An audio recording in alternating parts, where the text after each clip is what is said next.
উপস্থিত হাজরানে মজলিস, আজকের এই রমজানের শেষ ভাগে ইফতারে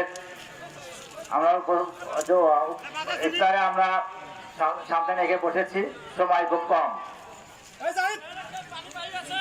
তো রাজনীতি আমি দীর্ঘদিনের সাথে জড়িত, কিন্তু ফ্যামিলিতে অথবা আমার পারিবারিক এখানে কখনো রাজনীতিকে কোনো মিটিংও কখনো করি নাই।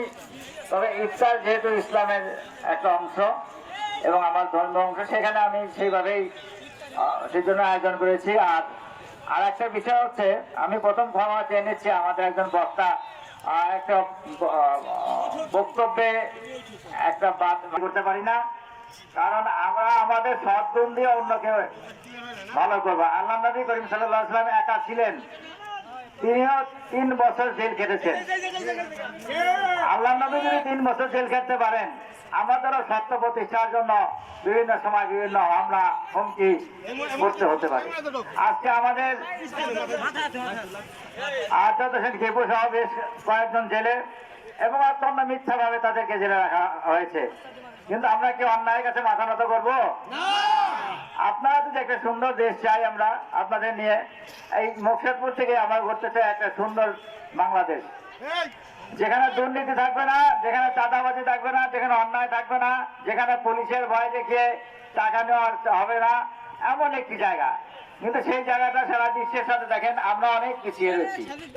সেই জায়গাটা যদি আমরা করতে চাই, তাহলে আমাদের তো শহীদ প্রেসিডেন্ট জিয়াউর রহমানের সেই আদর্শ, যে আদর্শ শহীদ প্রেসিডেন্ট জিয়াউর রহমান মারা যাওয়ার পরে, ইন্তেকাল করার পরে, ওনার না ছিল বাড়ি, না ছিল গাড়ি, শুধুমাত্র সাভারের নিম্নস্তর জায়গায় অল্প 10% জায়গা।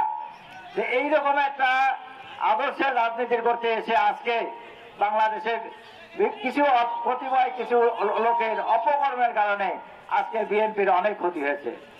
সেই ক্ষতিটা আমরা কখনোই করবো না।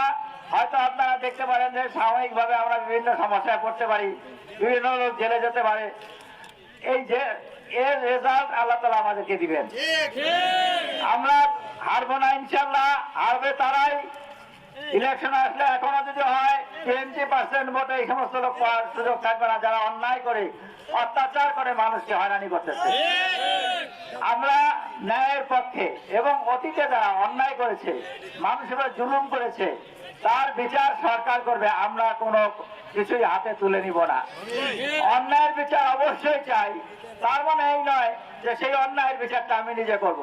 কাকেই কেউ বিচার কারো হাতে তুলে নেওয়ার ক্ষমতা কাউকে দেওয়া হয় নাই, এবং না ইসলাম দিয়েছে, না সাধারণ আইন দিয়েছে। ভাইরা আমার,